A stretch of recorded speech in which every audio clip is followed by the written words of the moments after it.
About running into your journey. I know it's very cliche to say that it's about the journey, not the destination.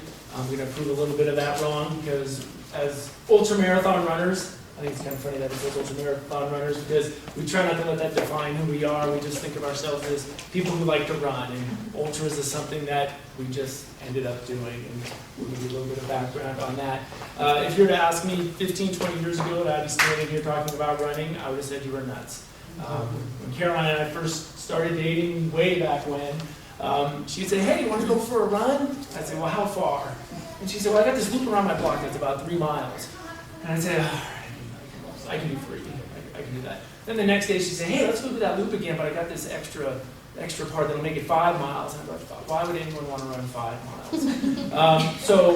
So in the past, after some races I've done, I've been interviewed by some more local papers, and they've always asked me, how'd you get into running? And I have to credit my running career, my ultra-marathon running career, to Caroline, because she's the one who really got me into running to where I actually enjoy running. Because when running to me, there was nothing enjoyable about it. Now, for me, on the flip side, I have loved to run since the day I was able to walk. I just love running.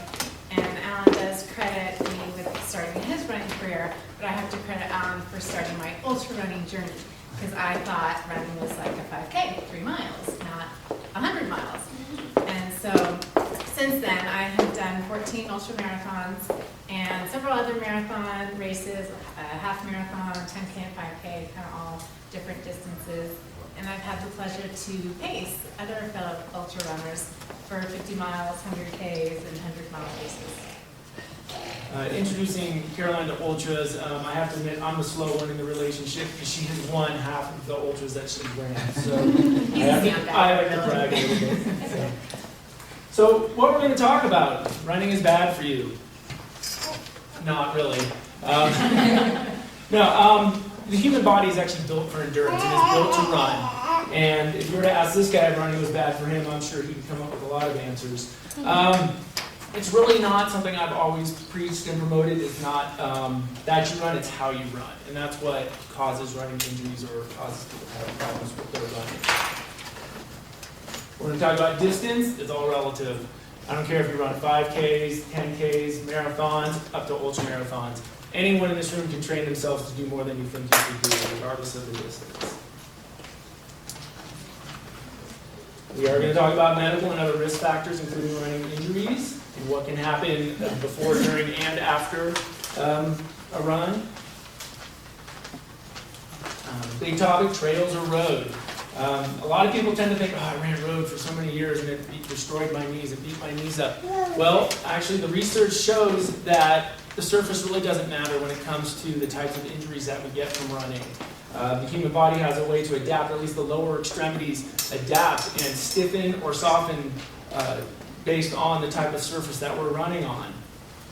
And when I first heard this, I thought that was crazy. I'm like, there is no way that running on pavement is just as hard as running on trail. Because when I would run pavement, I just felt beat up.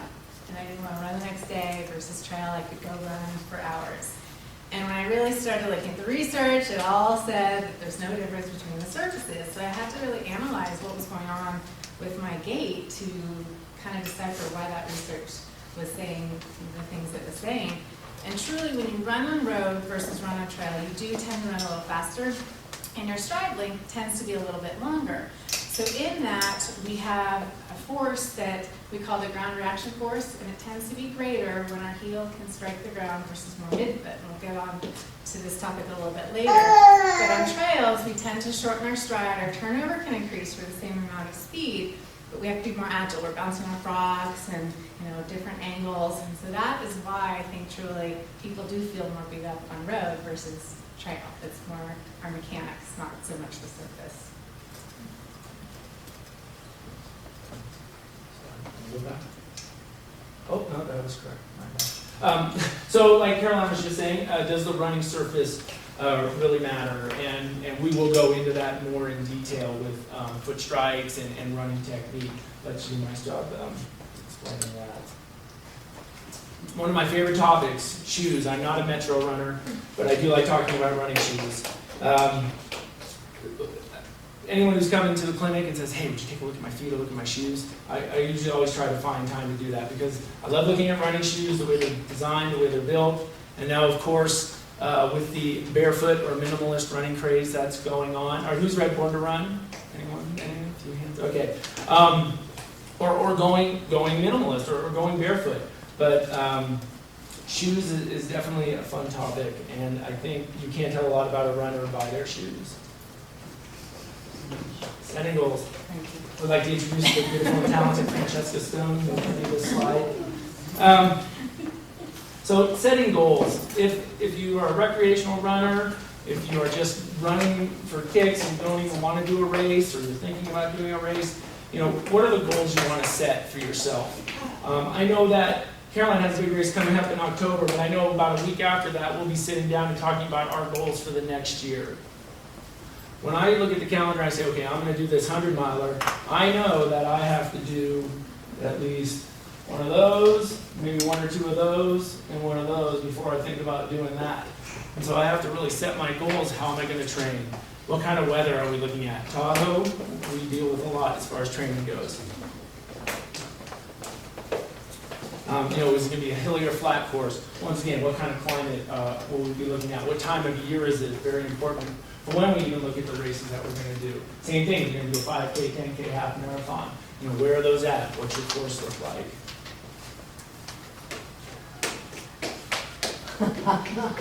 Yeah. So since we are paid as ultramarathon runners, we do want to talk about what it's like to run ultramarathons. That's a true statement. I can't think of a run that I've done. I'm sure Caroline would say the same thing. There's definitely degrees of pain that go along with running ultras or any distance, really, for that matter. We kind of came up with our own saying, because I'm a big saying guy, which you'll find out during this talk. But we've concluded that half of ultra runners are competitive by nature, and the other half are just OCD. And we're not sure if there's a difference.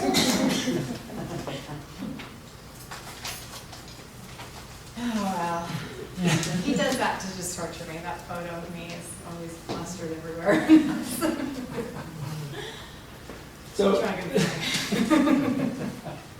So it really kind of is a Forrest Gump type of thing. I guess how I know I got into ultramarathons. I had done a snowshoe run up here because I figured it was great. You could run less and get the same workout running on snowshoes. But this guy had come up to me and said, hey, so, that was a pretty good run. Do you run ultras? And I said, what's an ultra? He said, well, like 100 miles or 50 miles. I'm like, 100 miles, geez. He goes, yeah, there's the one up here, starts in Squaw Valley, ends in Auburn. I thought, well, that's pretty cool. I'll check that out. So I did a little research and found out about the Western States 100 and found out that I did have to do a 50-mile qualifier. But never having even ran a marathon at the time, I figured, well, I'd never find out if I can even run this distance. So I signed up for this 50-miler, and one morning I got up, and it's kind of one of those really funny beginning of my running career moments, because I had an old school pair of dolphin shorts on, a very first edition Camelback that all it had was straps. I did fill it with the 70 ounces of water. I grabbed a power bar and told Kara, hey, I'm going to run to Pickett's Junction and back. At the time we lived off a Pioneer Trail. She said, well, why would you want to do that? I said, well, I got to train. I'm going to try this 100-mile race. I said, 100? Is that what I heard? He said, yeah, 100. I'm like, how many people do that? 3? He goes, no, 300. Really? We better start training then. Go ahead, go up, and I'll make you some blueberry muffins. So that's exactly what I did, not knowing what he really needed. He needed a steak when he finished, but he proceeded to eat the whole batch of blueberry muffins. And that's how our ultra run career really started. Yeah, go ahead. I sat back and I'm more the A before B, B before C versus Al just goes A to Z. And I sat back for about 2 years watching him do these ultra runs before I dabbled and started with the 50K. And so with the 50K for a while and then did the 50 mile and now getting ready for the 100K. So I'm a little slower than that. But it's really how it began, all with that one run. And the cool thing is that I did do this 50-mile race, and I did qualify for Western States. I got in and I DNF'd and did not finish. And that was probably one of the best learning experiences for me. I had no clue what running mountain ultras was about. I really thought, oh, hey, come on, run, there's aid station to aid station. There was a lot more to it than that. And it's really been, even for now the 12, 13 years that we've been doing it, I learn something every race I do. Why didn't you finish? When did you bonk? When did I bonk? I dropped out of mile 30. I just had pain. I didn't make friends with it. There was other reasons too, but yeah, that was a big one. So one of the cool things about running ultras is you do run a lot in the dark. Or you find that you get up really early in the morning, which is, I think, what Caroline has found to be her biggest struggles with running ultra marathons, not being a morning person. I know the night before a big race, if we're doing an ultra, she'll say, well, what time do we have to get up in the morning? I'll say 3. She'll, well, what time are we going to leave? I'll say 4. Well, wake me up at 3:45 and have some coffee ready. So you really do end up adapting when you like to run a lot of times because you do a lot of early starts. You see some really interesting things, some interesting people doing ultras. I don't know if anyone has recognized this guy. You see him with the Kona Ironman every now and then. His name's Kalman Aluha, again, Ken Shirk. And he has he's kind of a legend in the ultra running community. He was the second guy to ever do the Western States 100 in under 24 hours. And we run into him every now and then. You definitely learn to run on just about any condition you can think of. This is actually approaching the top of Squaw Valley. I had a nice conversation with this guy from Ireland in front of me as we were working our way up to the top of Immigrant Pass. You got to get used to running with wet feet. That's another thing that we've learned and practiced, actually. Usually in the springtime, I just purposely run through creeks and through snow just to get my feet wet and know what it's like to do that. There was one race of a 50 mile and there were 12 creek crossings and the first one was up, waist high. So you're pretty much wet on a lot of these throughout. You get dry, you're going through another creek. You get dry, you're going through another creek. So you really need some good Whistle-A moisture socks for the shoes. Purpose for hypothermia? Sorry? The purpose is for hypothermia? The purpose is for hypothermia? I mean, if you're getting your feet wet, are you trying to avoid, or what are you trying? I'm not trying to get them wet. It's unavoidable. But I mean, can you get hypothermia if you're running in the snow and stuff? You can if it depends on the air temperature. I think that's what, this year, I know the Western States was the second or third coldest year in the history of the run, and there was hypothermic people coming in as they were doing the mountain section. So if it's raining, sleeting, snowing, and we don't believe in bad weather, we just believe in the wrong year. So, yes, absolutely, hypothermia is always an issue to take into consideration. So why do you try to get your feet wet? That's what I'm trying to do. Oh, when I train. Oh, that's just to get used to running with wet feet. Running.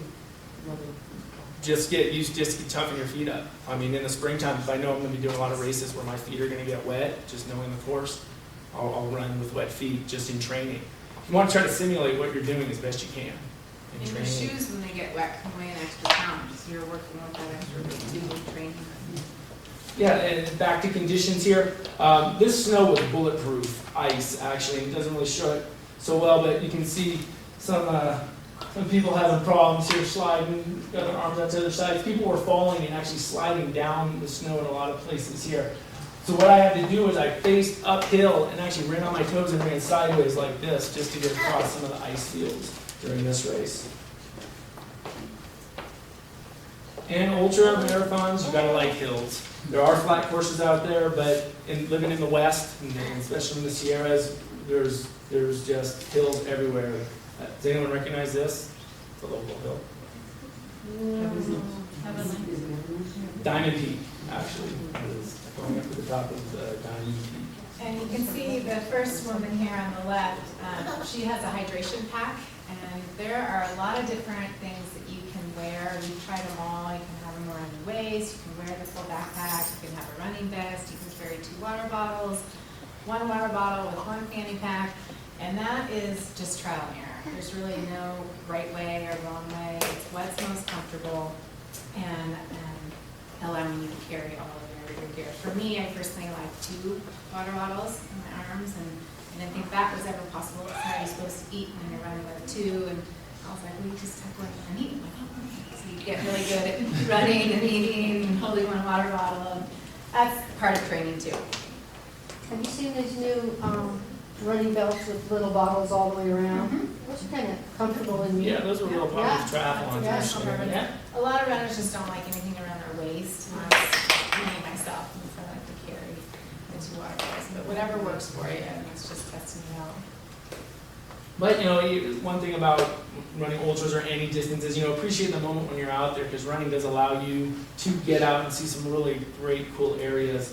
This is actually looking down in the Screw Auger Canyon on the middle fork of the American River, or excuse me, the north fork of the American River, and it was straight down about a couple thousand feet into this canyon, and it's just a beautiful trail section. Actually, the picture I showed earlier that talked about the surface was on this particular section of trail.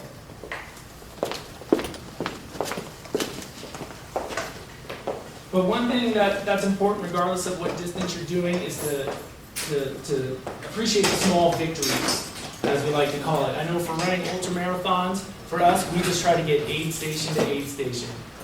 That can be anywhere from as less than 2 miles up to 12 or 13 miles apart. It can get pretty hectic out there if you're going to be running for 12 or 13 miles without any aid. You've got to carry quite a bit of stuff to get through that if you're 30, 40, 50 miles into a run, and depending on your conditions. But we just try to, one thing, I know creating little mantras in your head, just any way to keep yourself moving from point to point. And also, you can appreciate running a lot alone. One thing about running, even a marathon, if you're running out there alone, you have people all around you, and you just get into your world and not even notice the people around you. I know running ultras, a lot of times there could be someone 100 feet in front of you, 100 feet behind you, and you just don't even know they're there if you're trail running.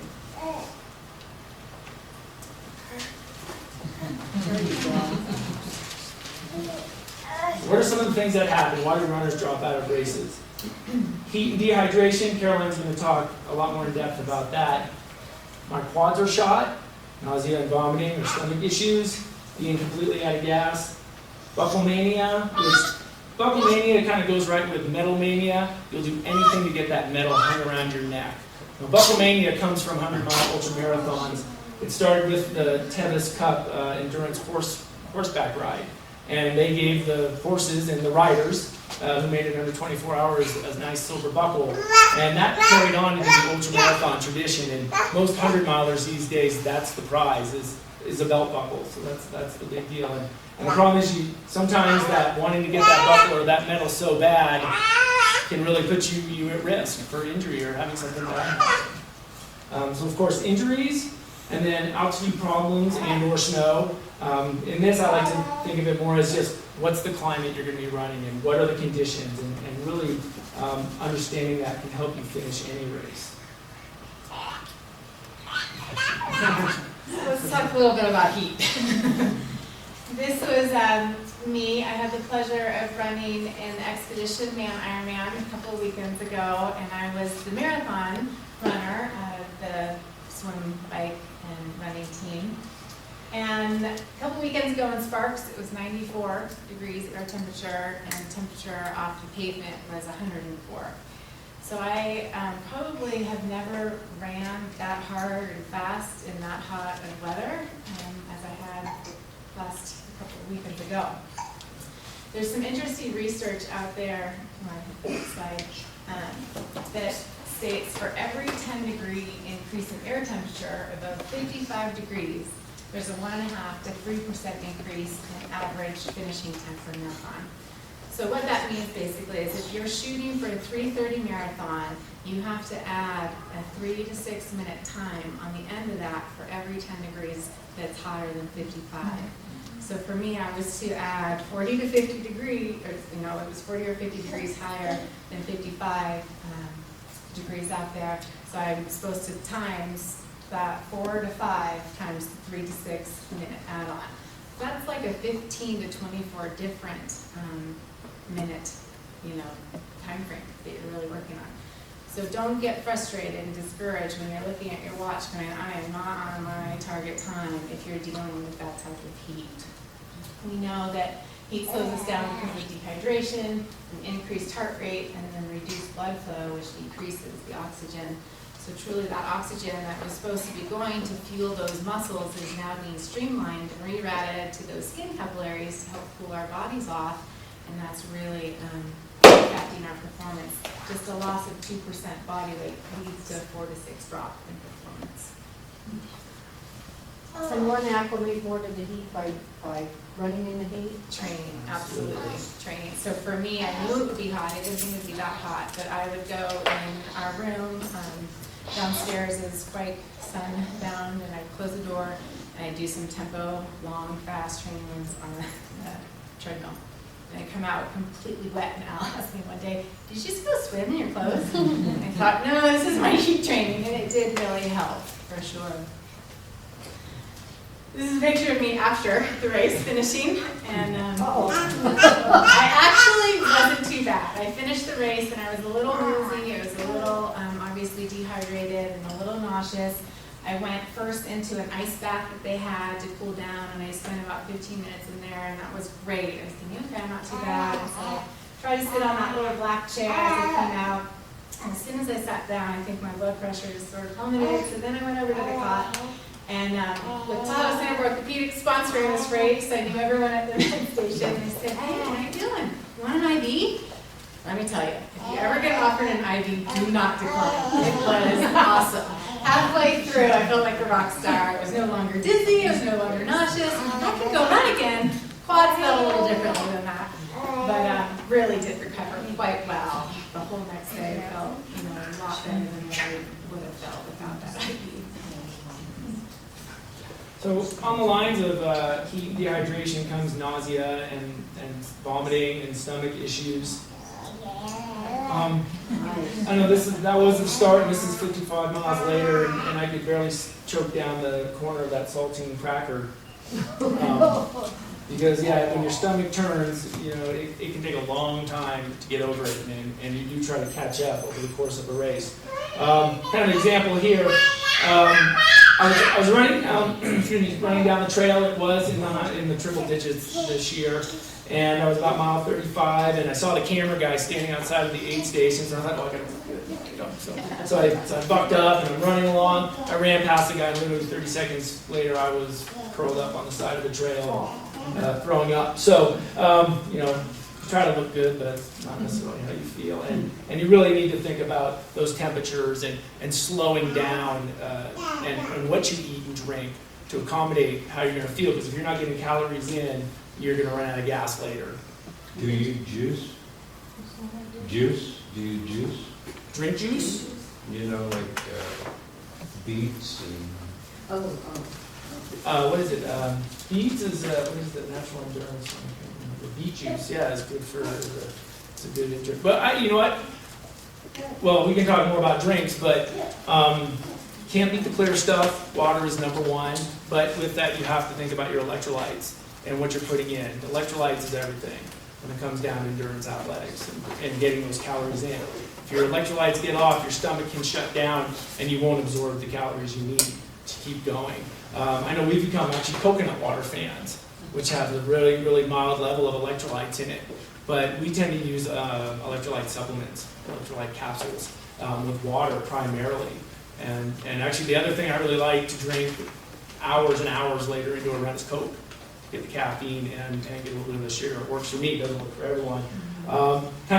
Looking at this picture right here, this is our typical crew vehicle for a 100 miler. I think peanut M&Ms are the greatest food on earth. I have a different opinion. Yeah. If you guys here, I got my bottle of Pepto-Bismol, which I usually like a shot in the morning before I start a race, and if I need one during, I will. The ultimate first aid kit, duct tape, right here. Some ivy blocks, I'm allergic to poison ivy. Boudreaux's butt paste. Oh, yeah. Kids diaper rash, yeah, boy, good stuff for chafing. Body Glide Works, got the flashlights, the headlamps here. Coffee. Oh, coffee's wonderful for me at some point. Get the caffeine going in. Spare shoes and socks. And then a towel to wipe down whatever. So your crew car might look a little different if you don't like a lot of sugary stuff, and that's me. I just can't take it when I'm racing. So I like more sustainable foods like peanut butter and jelly sandwiches or Cliff Bars or somewhat of a real food, but something that's more real than sugar. As far as the electrolyte goes, that's a really good point. Like for this last run that I did, I planned on taking one electrolyte every hour with just water, and that's usually good in a normal temperature run. Ended up taking 5 or 6 with how hot it was, and my signals were, I was cramping a little bit, I was getting a little nauseous, and those electrolytes really do help with that. If I can be on that cramp will actually go away, and you really, see a difference to continue running farther. So those you can't underestimate. And one of the important things about having a crew with things that you're used to, the point I want to make here was, if you use something in training, don't deviate during a race. If you tend to drink something during your normal training that works for you, or whatever your normal diet is throughout the week, don't change that. Don't say, I got to eat 3 tons of pasta the night before a run if that's not your normal meal. Same thing with hydrating and eating and drinking. We try to stick to really the same things in our normal diet during training as we do during a race. Oh yes, so there was a race, it was a 50K actually on the Tahoe Rim, and I thought I've probably trained the best I've ever trained for a race. I was more prepared than ever, so I thought I would take the day off work before the race and really rest and hydrate and be even more prepared than what I trained for. So that's what I did, and it was hot. It was that hot weekend we had a few years ago. It was in the 90s in Tahoe. And I ended up resting. I was playing with my kids, but I was hydrating more than I realized and taking in liters of water, as we kind of came to find out. So I ended up entering the race overhydrated. And about mile 20, I got real woozy, started to hallucinate, couldn't quite go in a straight line, was acting quite strange, and I still had 14 more miles to go. Luckily, the last 7 was downhill, so gravity really just ended up propelling me to the finish line, and I did cross. My blood pressure had dropped to 48/30. Oh, They nice. took it like 8 times because they couldn't believe I was still standing, and told me I had hyponatremia, which basically means I did overhydrate and I had more water in my system relative to salt, basically. So that's where I became a big fan of electrolytes, and I'm now really on it. Usually I'll take 1 every hour unless it's really hot or you start to cramp, and then you might take 2 an hour or 1 every half hour, along with ingesting, more real food for me every half hour to an hour with water, coconut water, whatever your electrolyte drink is. With my 2 bottles, I'll have 1 water and usually 1 electrolyte drink. Do you do the salt tablets? I do the S-caps. The S-caps have just over 300 milligrams of salt. The electrolyte tablets have 100, so you have to take 3 E-caps for 1 S-cap. So, whether or not you want to run in the backcountry or the concrete jungles, as I like to call it, in the cities, on the roads, it's really important that you be prepared and be ready for whatever challenges you can face. This kind of comes down to like headphones. It's always a big topic. Should I run with headphones? Should I not? We personally don't run with headphones or don't like running with headphones. Personally, I just don't get comfortable. I got to hear everything going on around me, especially if you do road run. Thinking about cars being out there, being able to hear. There are safety issues that come with running with headphones. Now, on the converse side, sometimes if you are getting tired and you need that little motivation, having some high energy music to pump you up is not a bad thing. So, just one of those things to think about if you are a headphone person when you're running. Also paying attention to where you're going. There is a trail marker, oh, right there. There's the ribbon. You can get lost definitely out there in the backcountry, even on well-marked trails. Personally, I haven't had a whole lot of issues because I'm a lot slower with getting lost. But Caroline has definitely put in a few extra miles. Yeah, I had a 15-mile race that ended up, I think, 53 or maybe 54, because I was in the lemming line. So we were in the front pack, and I had my head down, and I just followed the footsteps in front of me, and we went out and about, and we couldn't find our way back. So that really brought me to a low, because then when I got it back on the trail, I was in the back of the pack, and I had to dig deep mentally, because it really didn't throw me when you think you're on course and you have to kind of start over. That's part of the journey, you must say, and you kind of meet all kinds of challenges, and it does really make you a stronger person, you know, if you get lost. Altitude profiles are something, I know when we sign up for a race that we tend to study first and foremost to know what kind of terrain we're going to be dealing with and what kind of training when we are setting those goals for our race. What we want to look at, is it a hilly course, is it a mostly downhill course, uphill course? So one thing about races these days in the internet is all the websites for the races. You can really get almost all the information you need to understand what kind of course you're going to be running. All right. I'd be remiss if I didn't talk about this story as being part of our ultra running careers. This kind of goes with the be ready for anything, or anything can happen out there, and you need to be prepared for it. I had grown up in 2007.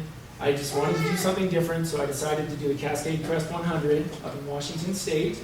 Caroline was about 6 months pregnant. So this was going to be the first race she wasn't going to pace me at for the end of a 100-miler. So I recruited my brother to fly up from the Sacramento area, and my friend Vern drove up with me to crew for me. And so the cool thing about this run, or one of the unique things about this run, is it starts at 10 in the morning, which kind of guarantees that everyone's going to get the same amount of darkness running or nighttime running. So I had been running along for a few hours, and about mile 19, I just turned a big corner at a junction, and then all of a sudden I heard the buzzing and the zinging, and felt the first sting that I got in the back of my leg. I'd been stung several times running before, so I didn't really pay much attention to it. So I just kept running for another mile or two, and then I started to feel a little funky. So I'm getting a little dizzy, I'm getting a little tingly. So I slowed down a little bit, came around a bend, and I couldn't see. My entire visual field went white. It was like being in a whiteout snowstorm. What I realized later, there was no blood going into my brain. But so I sat down on a rock and just put my head down and thought, okay, try not to freak out. Because at the time, I was running in solitude, or at least I didn't know where any other runners were. I sat on the rock for a few minutes when a couple of fellow runners, racers, came up and said, hey, how you doing? They stopped, started talking to me, asked all the appropriate running, racing questions. Are you eating? Are you drinking? You taking salt? And all, yes, all these things. And one guy thought, did you get stung by any chance? And I thought, yeah, I think so. And so they kind of hung out with me for a while. Gave me some gels, get some sugar into me, gave me something to drink. So I started to perk up a little bit. They said, okay, you seem like you're doing okay. We had a conversation. Now this is about 30, 45 minutes, okay, that these guys stayed and hung out with me. They went to help me to my feet, which turned out to be the first time I passed out.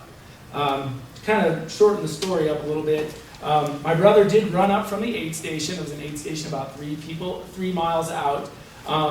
And I had told these guys before that, I said, you guys go ahead, I'm feeling better, after they treated me for shock for a while and I was conscious again. And I didn't want to hold them up anymore.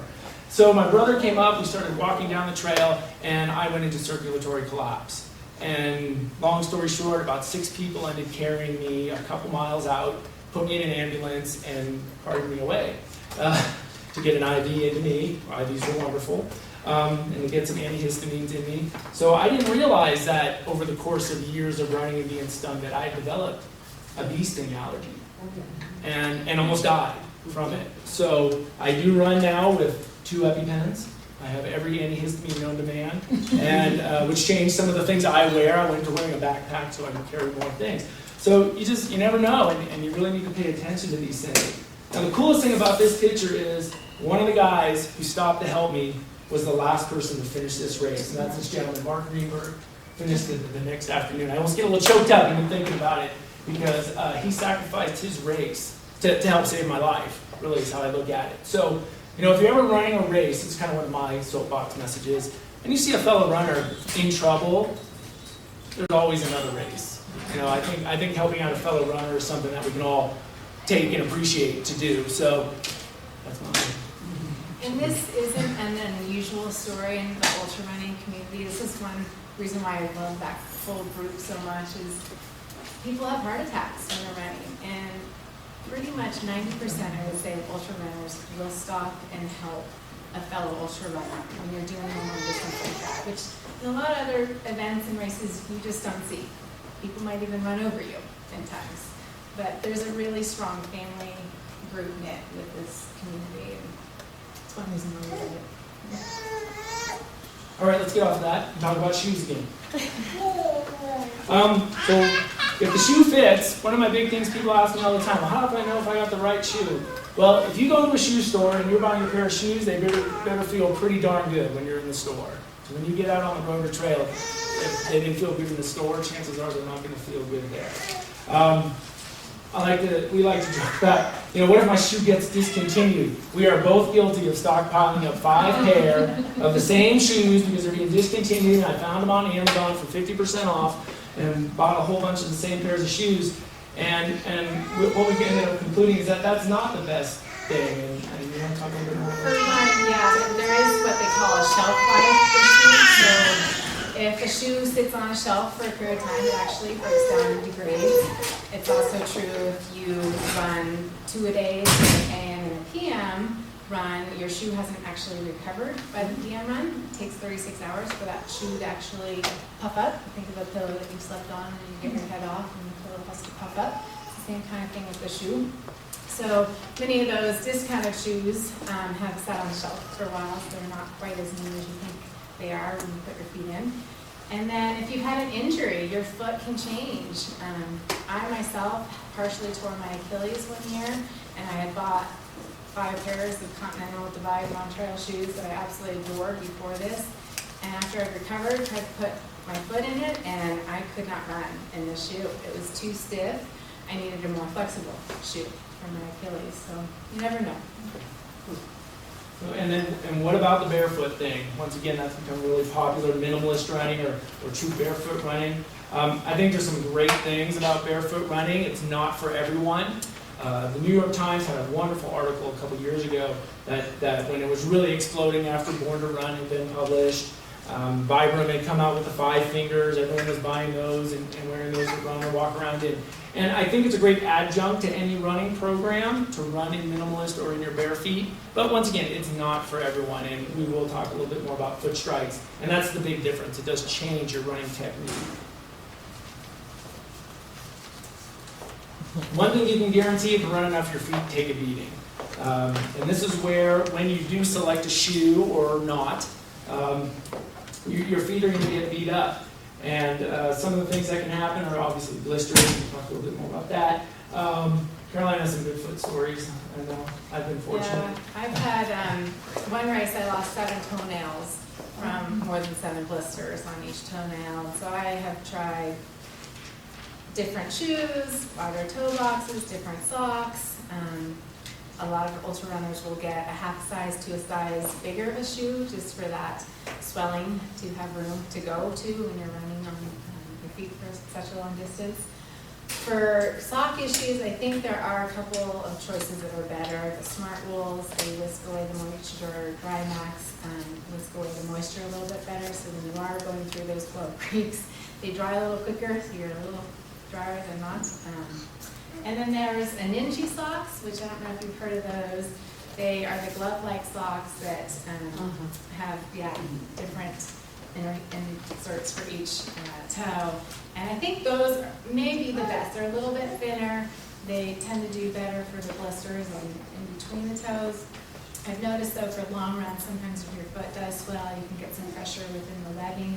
So I kind of not use them for really, really long runs. You just have to kind of try them all out and start the goal and what works, but those are three really good choices to start with. So we're going to talk a little bit more about the foot now and how that's involved in running. The functions of our foot are there to adapt to the terrain we're on. They absorb shock, they convert torque, and they're supposed to create a rigid lever. That's when we talk about pronation and supination. Well, our feet are supposed to pronate to provide cushioning or shock absorption, but they also have to become rigid and supinate to push off. So why do different foot strikes matter? Well, heel striking versus forefoot striking. In heel striking, the collision of the heel with the ground generates a significant impact transient. I'm going to show you a picture of that in a minute.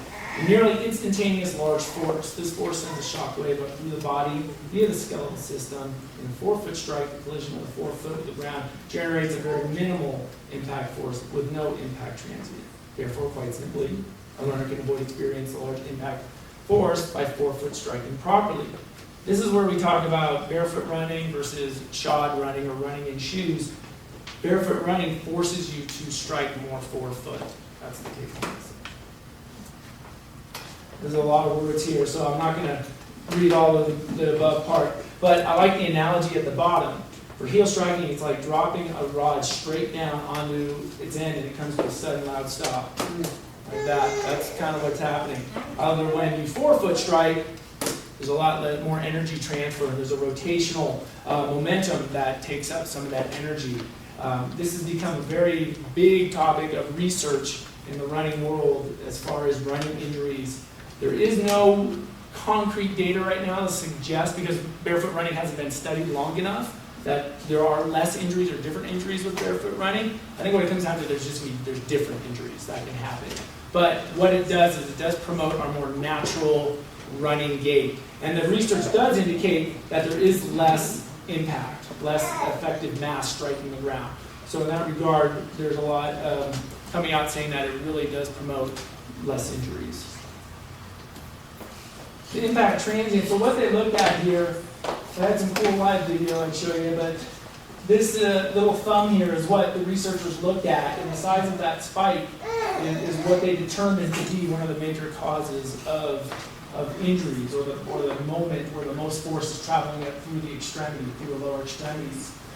When running shoes were invented, and going back to Born to Run again, the barefoot purists think that running shoe companies are what really cause most of the running injuries, because they put a heel on there, so it took up a little bit of that impact, but it was still there. So you really still had the same kind of running heel striking technique. Whereas when you run with a forefoot strike, mid to forefoot, that impact transient isn't there, and it's a much more gradual amount of energy traveling up through the body. Hey, Al, Yes? what does forefront mean?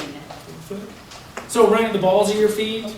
So from the middle of your arch, or just in front of your calcaneus, your heel, we'll call that the midfoot or mid-arch, and then moving towards the toes, the forefoot, landing on the balls of the feet. Thank you. So you wanted to transition, what kind of a time frame are you looking at?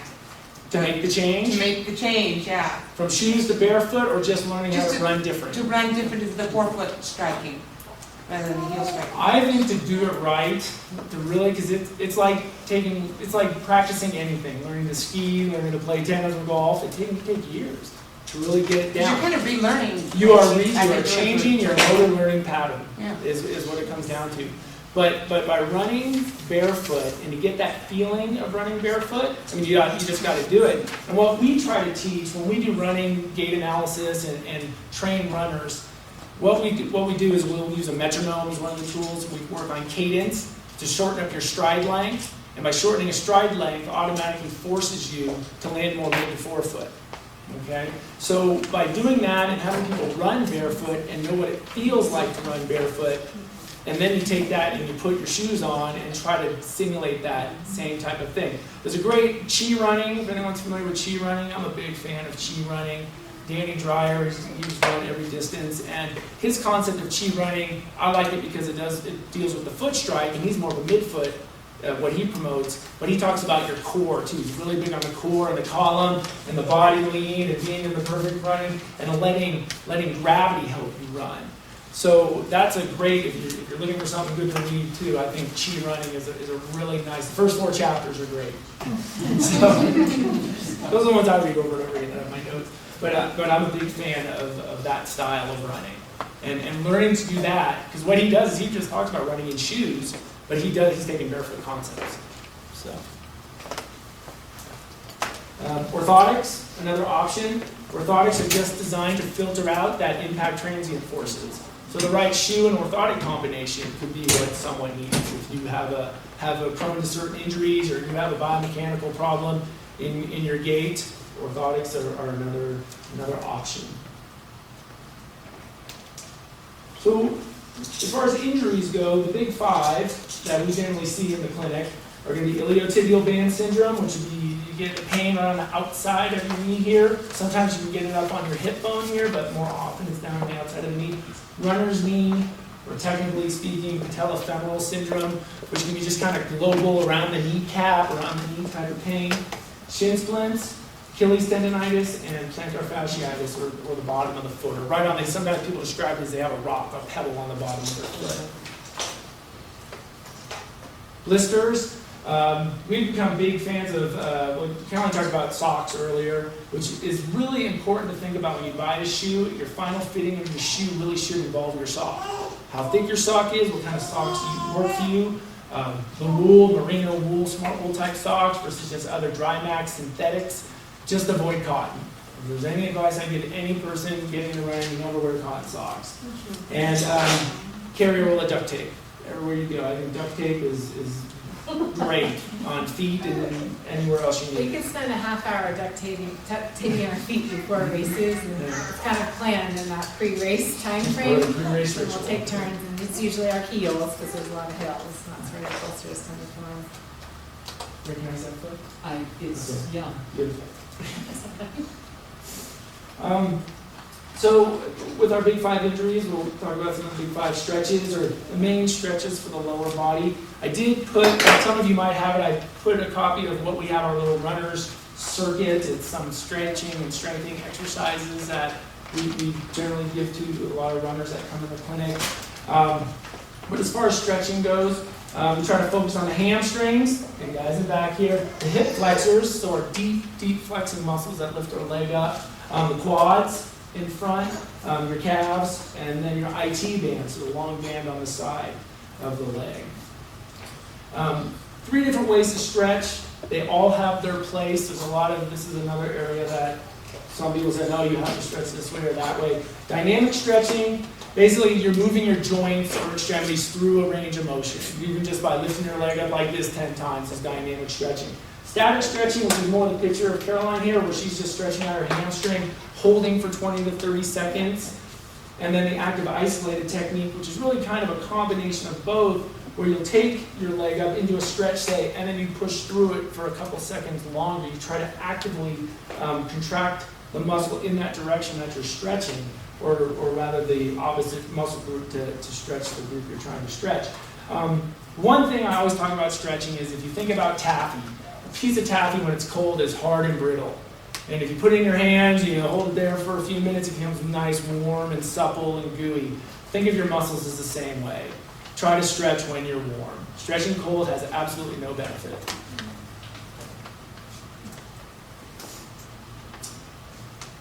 Do you want to talk about stretching? Sure. Yeah, some of the most important strengthening exercises have to, deal with your hips and your glutes, the buttocks, big house muscles, the quads, the calves, the feet, the intrinsic muscles of the feet, and the core. The first picture here on the right, this is probably the most important strengthening exercise if you've had any Achilles tendonitis issues. So if you're on a slant board or if you need to take a step, you're going to go up, to your full range on your toes, and then slowly down all the way through that range for a stretch, and then back up on your toes and slowly down. And that's called an eccentric program, and that's shown to really stimulate circulation to the Achilles. That's not an area that normally gets great blood flow, so you have to enforce it and facilitate that. So we'll demonstrate that for the Achilles issue. The second picture on the left, these are the old Jane Fonda exercises, and as simple as they are, she really knew what she was doing. If you basically lie on your side and just bring your leg back a little bit and go up against gravity, you can do 3 sets of 30, and man, that burns my buns. And then the last picture here is holding the bridge. So you're lifting your pelvis off the table, and then you can alternate one leg extending and then the other leg extending, keeping the knees level while maintaining that core. So you really want to focus from the waist down to really emphasize all the strengthening exercises.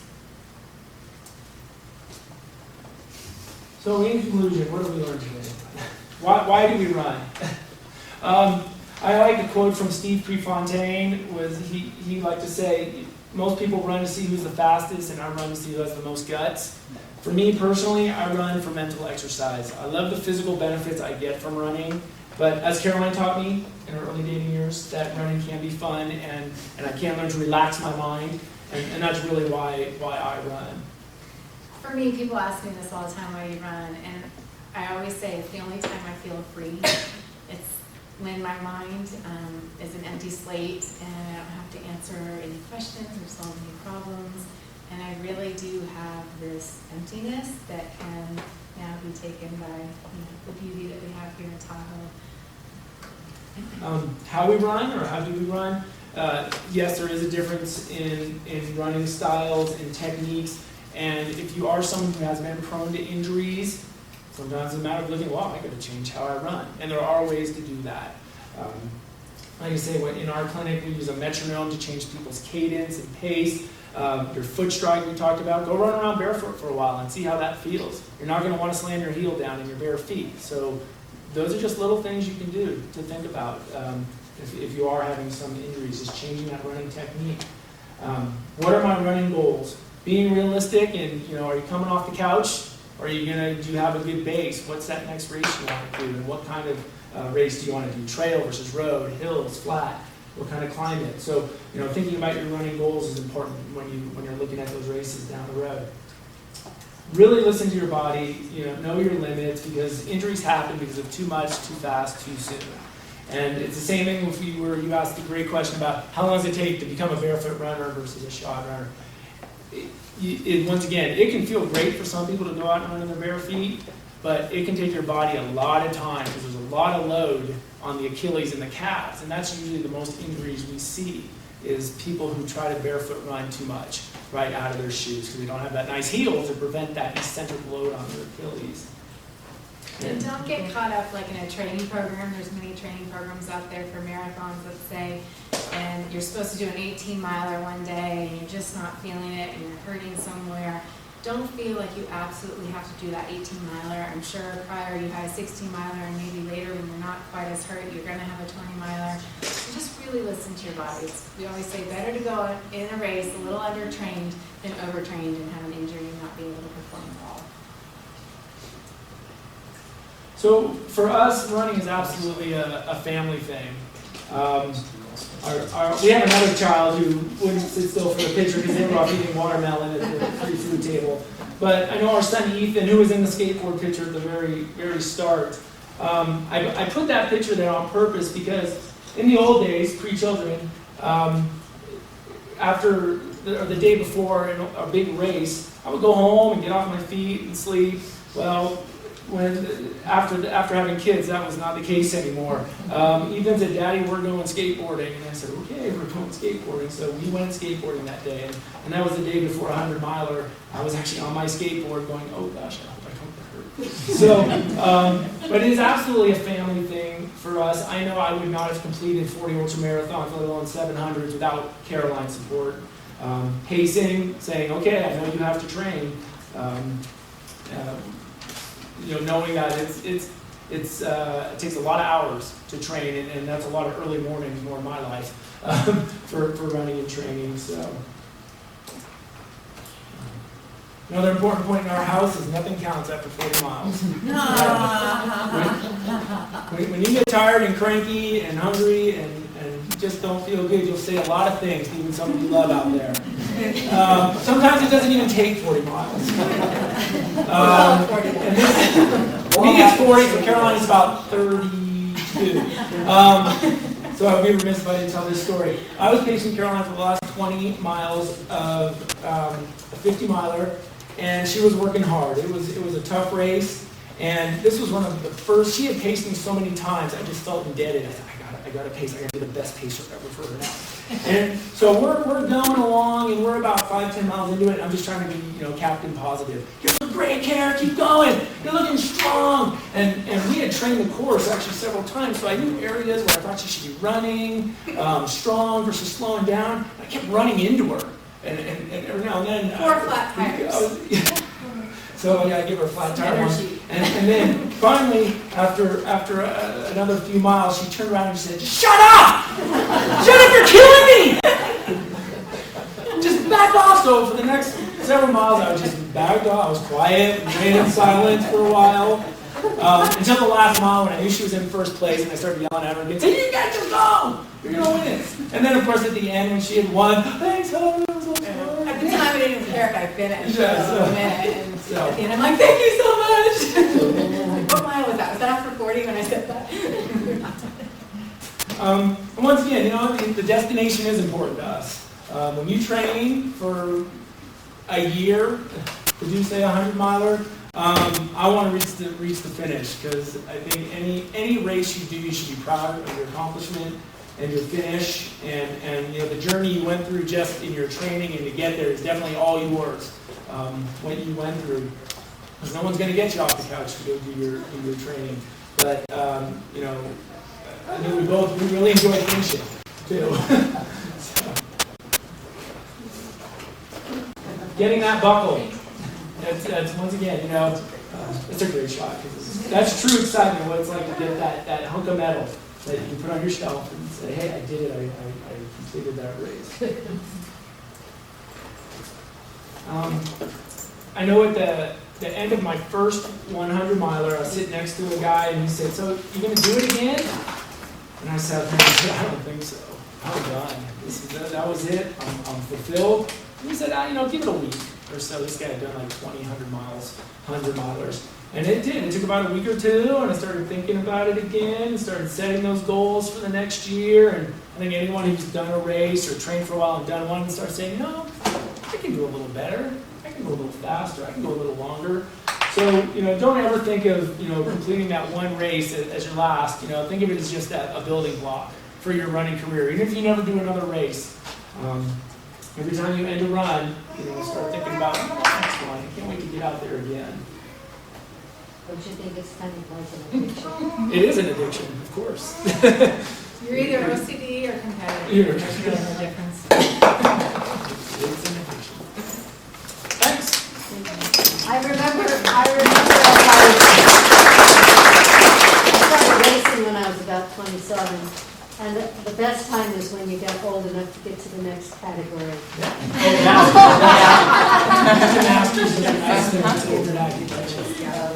So if you're looking for another run, I don't know if you've heard that they do an ultra at Burning Man? I didn't know about that. Yeah, they start at 5 a.m. and they run until about 10. It's not hilly. It's a 50K? 50K. Naked? Yeah, I they're heard out there. about that. Okay, I didn't know that was Yeah, the Burning, I didn't know that was the Burning Man. Yeah. A lot of naked if you want it. Yeah, there's a few, I don't know how they do it. A lot of I don't recommend running naked. No.